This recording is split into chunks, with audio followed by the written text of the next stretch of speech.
In a way, homunculus, our home, represents like a capsule where this inner transformation happens. We are creating something out of nothing, out of complete chaos. And with humanoid robot like Neo, we see the presence of other. And by that presence of other, we are able to reflect on ourselves, on who we are. Carl Jung said that if we build something artificial, like if we have a desire to build artificial humans, or how in tech people say synthetic humans, we have a desire to understand ourselves. And so Neo is not just a helper. He is maybe standing there in the kitchen or in our living room, and he is a mirror of ourselves, of something that we have created. Hey, in this video, I'm going to talk about the new humanoid robot 1X Neo. And I'm going to tell you two stories. One story is based on like the first impression. It's actually based on the aliens from the movies Cocoon. There's Cocoon and Cocoon 2. And it's just like my first impression of, the visual part, a little bit of like reflection on it and why I decided to link it together. And another story is about alchemy. And you know that one a very important figure who was interested in alchemy was Carl Jung, and he was the first one who linked mythology, alchemy with the science, with psychology, and he, did that to help us understand ourselves, understand our reality, and those stories that shaped our human civilization.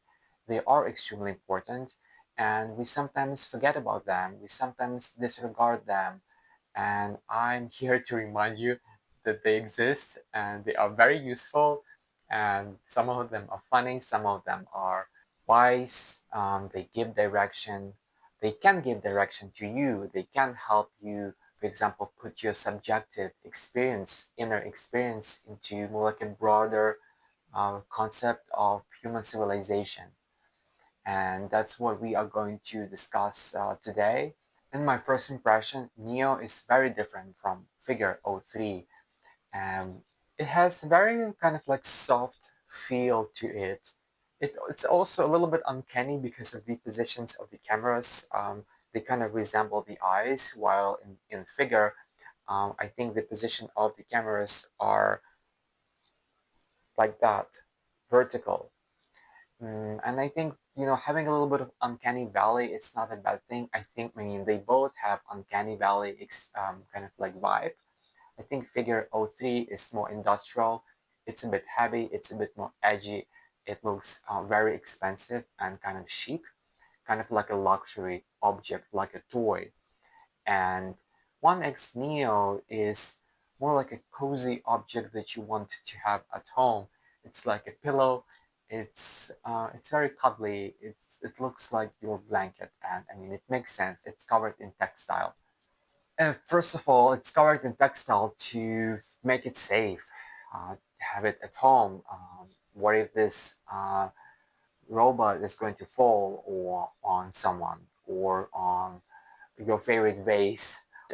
This new robot, which is 1X Neo, I was looking at it. It reminded me of Aliens from the movie Cocoon. So there's Cocoon 1 and Cocoon 2. And the aliens in this movie, they are very soft. They are consisted of a lot of light. And it seems like they bring light. They bring some internal life on Earth.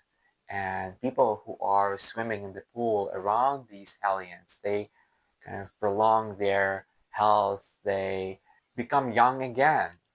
And I was thinking about it, something is alien, it's coming from another planet in this movie, Cocoon. But I was thinking, what if this alien like object is present around us, is present in our homes, and the home is a very important place. It's a place where we rest, it's a place where we recharge, it's a place of our well being, it's a place where we have very important conversations with people with whom we live. So in a way, this new robot becomes a character on its own. I wanted to explore with you the concept of homunculus in alchemy. And Carl Jung was also really fascinated by this story of transformation. It often involved some chemical experiments, some real life experiments, but also the spiritual part, the awakening, the inner transformation that happens. And in this process, it's clear we can see that there is a very deep curiosity for our consciousness, and there is this act of creation, of creating something out of chaos. And it was also a lot about discovering your true self, who you really are, and kind of recreating that inner birth, inner um, evolution, inner development.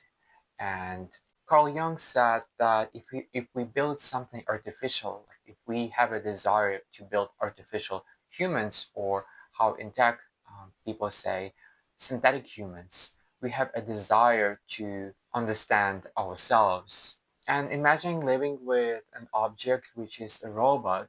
One X Neo is built to live around us, not in a factory, not in an office, but live like wander around our homes, help us in the kitchen, and be together with us in one environment. In a way, homunculus comes to life again, and our home represents like a capsule where this inner transformation happens.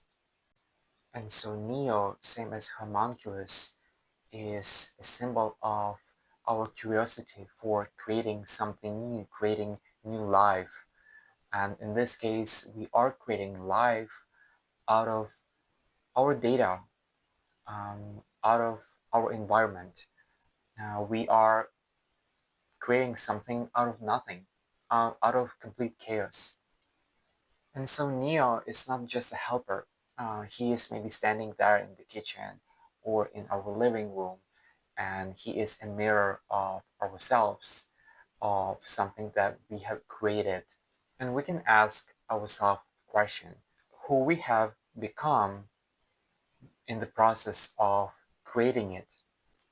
And coming back to the aliens story from the movie Cocoon, in that movie, the aliens are the visitors. They kind of exist among humans, and it's about their differences. It's about their presence among humans. And with humanoid robot like Neo, we see the presence of other, and by that presence of other, we are able to reflect on ourselves, on who we are. And here we see an overlap of otherness visiting our home. Oh yeah, another thing I wanted to mention, I watched a few reviews. One review was by MKBHD, and I think, well, it was a nice kind of like practical overview of his vision of this product, but I felt like he didn't really give much thought of the potential of this technology and what it could bring us. It was a bit more like from a practical perspective, from very materialistic, consumption-based kind of perspective. Like, oh, this is the price. This is what it can do, or maybe it can't do much at all because it's partly teleoperated. And I mean, it makes sense, right?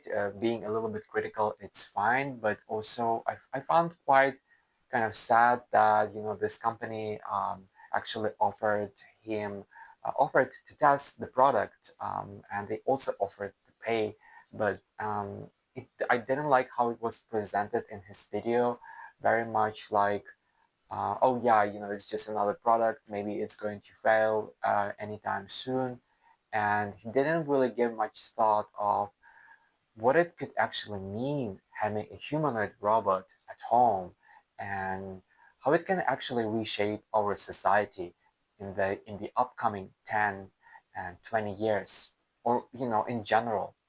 And another thing I wanted to mention is that I actually saw a museum of alchemy in Amsterdam, and I really want to go. There is a big library. There are many objects from alchemy era from the Western Europe, and I'm thinking it's just like a perfect timing. And they also have many different events. Okay, thanks a lot for watching this short reflection. I'm just curious what you think and where we are going.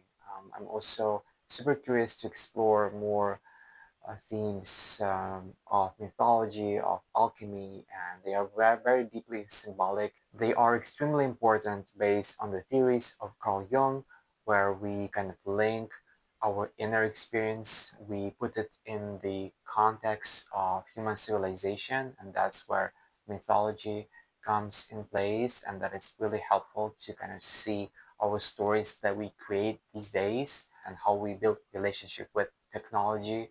It's nice to put that into perspective of our human civilization and see if maybe we had something similar in the past, but somehow we forgot kind of like to make the link. And I think that's really important to explore what was possible and what is possible now, and also where we are going to kind of help us a bit of like shape the path and shape the understanding of the world. Thanks a lot for watching. If you like my channel, if you want to support it, please give this video a like. As you can see, this channel is very new and it's growing in a very slow way, which I don't mind. You know, I prefer to have like a more sustainable growth and focus on the story, right? I'm trying to improve the filming a little bit, but it's kind of challenging. In general, I think having your own channel is challenging. It looks easy, but try to record a few videos yourself and post them, and quite something.